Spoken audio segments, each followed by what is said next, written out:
Romo. And we are the XFL Podcast. We're going to bring you through what Week 1 showed us and what we're going to expect in the future. So let's go. So 5 videos on this Wednesday night. Our first one is what we learned from Week 1. So, Roman, why don't you start us off? I think one thing we learned is that defense is going to be a lot better than we expected. Yep. With certain teams, especially like the Defenders. Guardians and the Battlehawks. They fit to their name. Defenders, yeah. They got my Defender shirt on, by the way.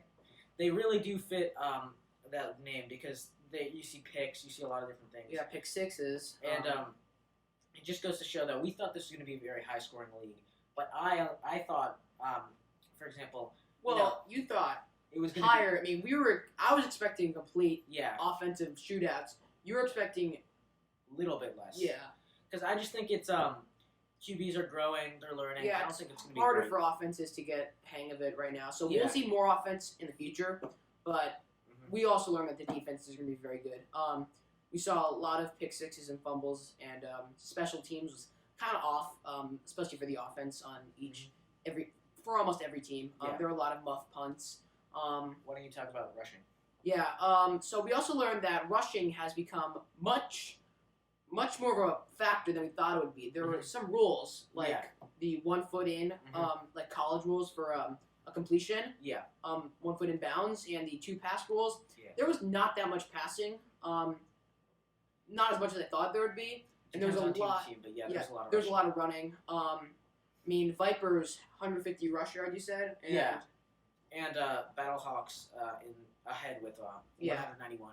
Vipers, it's interesting because they lost badly. So, but they had second most rushing yards. So it's interesting because usually you see the teams that win have a lot of rushing yards and rush attempts because they want to milk the clock out and they want to just pound the hell out of the defense. And that was not the case with the Vipers. That was probably a mistake. So I just think that was surprising. But what did not surprise me is the Battlehawks. They wanted to milk the clock out.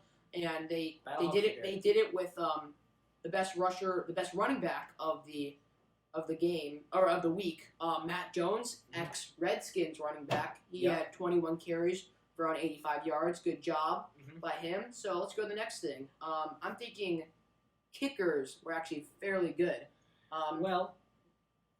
I mean, I think that the kickers were actually pretty good. Yeah. I saw kickers hit 50-yarders, 50-plus yarders, and they look pretty solid. And I don't know why these good kickers would come to leagues where there isn't actually that much focus on kicking, no extra point. Yeah, there's no extra point. Yeah, so it's pretty interesting. So that is basically what we learned from this week. Good football. Yeah. And so moving forward, I think there's a few things we're gonna see. Yeah. Defense heavy, running heavy. And not as many conversions as we thought. But yeah. So I think the offense will get better, and I think some of these things will change. But this is what we learned from Week 1. Thank you very much. See you next video.